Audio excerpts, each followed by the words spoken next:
It's always interesting and entertaining whenever we can catch up with this guy. He is the editor-in-chief of the Japan Today website, Chris Betros. How you doing, Chris? Hi, Kong. It's good to be back, and this is our first get-together for the new year. It is indeed. And by the way, Happy New Year to you. Thank you. Year of the Monkey. And congratulations on your Facebook site, because I noticed you guys went past 1 million visitors. Yes, we did that, in fact, last December, so we're really on a roll at the moment. We're hot. Tell us a little bit about what's happening in show business here in Japan. The big news, of course, is about SMAP. SMAP. Well, you know, Kong, was bigger than the economy. It was bigger than politics. It's bigger than the crime, everything. SMAP.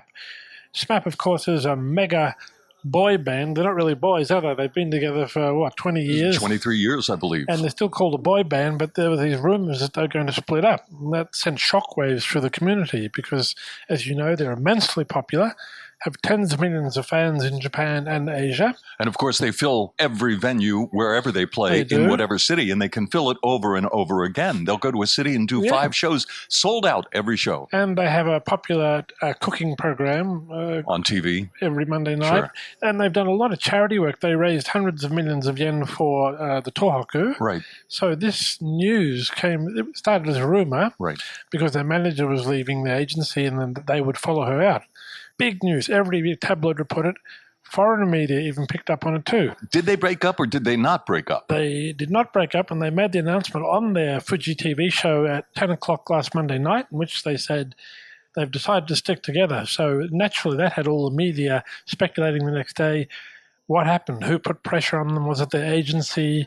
Even the Prime Minister had something to say about it in the Diet. And a lot of your readers had things to say about it as They well. sure I did. went to the Japan Today website and I read some of the comments. What foreigners, or at least people who send messages into your website, apparently don't like SMAP. Yes, for some reason, the existence of SMAP seems to bother our readers. In fact, our readers overall, Kong, are not very complimentary of Japanese music.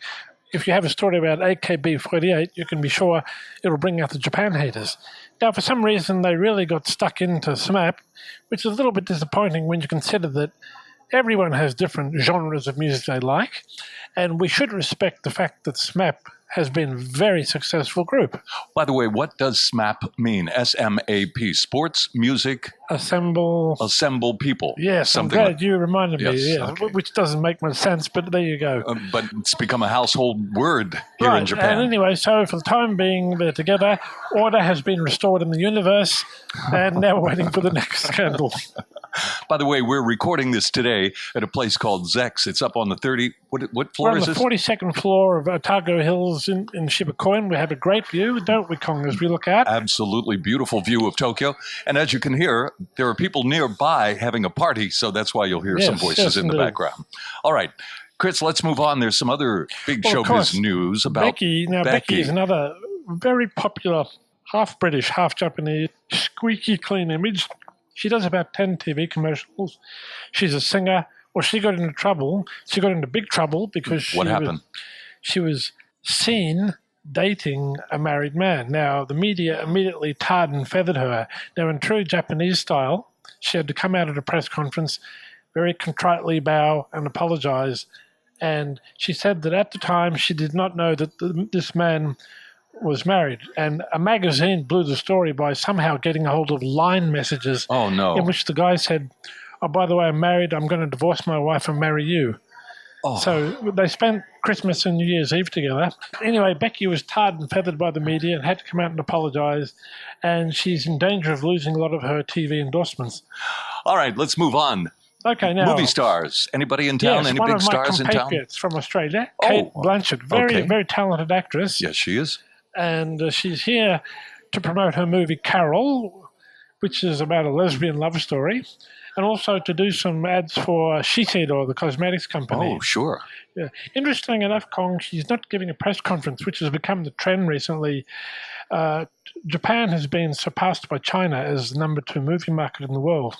So the stars tend to go to China more to promote the movies than they do here. Now, we did have the Star Wars gang in December, Right. but very few movie stars are coming here now and actually giving press conferences. They come for a premiere, like Kate is, maybe 36 hours, and off they go. Okay, so no signings, no red carpet, nothing like that. Nothing like that at all. So hopefully, there are some big movies coming up. We hope that they'll return to Japan, like the big Batman versus Superman movies coming in March. And Matt Damon has a film in February, but we don't know yet if he's coming. That's going to open on February 5th. Yes. And we don't know if he's coming or not. But why have we been waiting so long for that movie to open here in Japan? Well, it's opened every place else on this planet. This is a common complaint, and the reasons are quite long and make sense to me because I know the industry, but I can't go into it here because it'll take too long. But the big movies are opening basically at the same time, such as Star Wars, last year James Bond, and some of those films.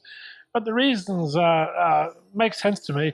One of them is the fact that Japanese films out-earn Hollywood movies. Okay. So they get preference. The other one is that the big Hollywood movies are kept for the main holiday periods in Japan, which is Shogatsu, New Year, right, Golden Week, and summer. I see. And there are other reasons too, of course. They need time to put subtitles. Plus, there are many more movies that have to be screened here than in other countries. So you're looking at about 500 films that are screened here a year. About half of those are Hollywood, which are competing against Japanese films, and so on and so on. Now, in other countries, you don't get that. Say, in my country, Australia, there might be 10 domestic movies made a year. Right. Well, so it's easier to screen Hollywood movies more on time.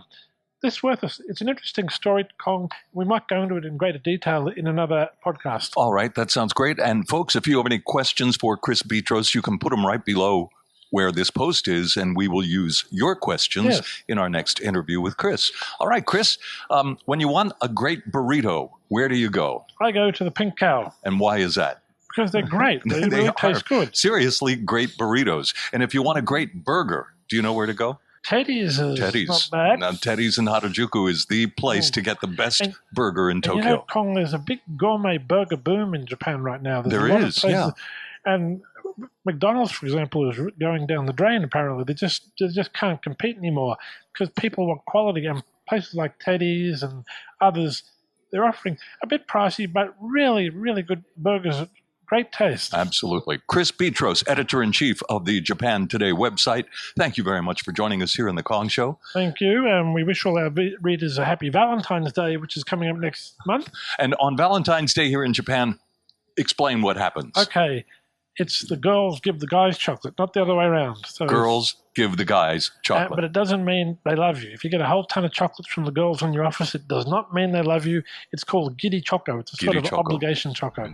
We can go into that also in our next podcast. I'll look forward to that. All right. Again, Chris Betros, thank you very much. Thanks, Tom.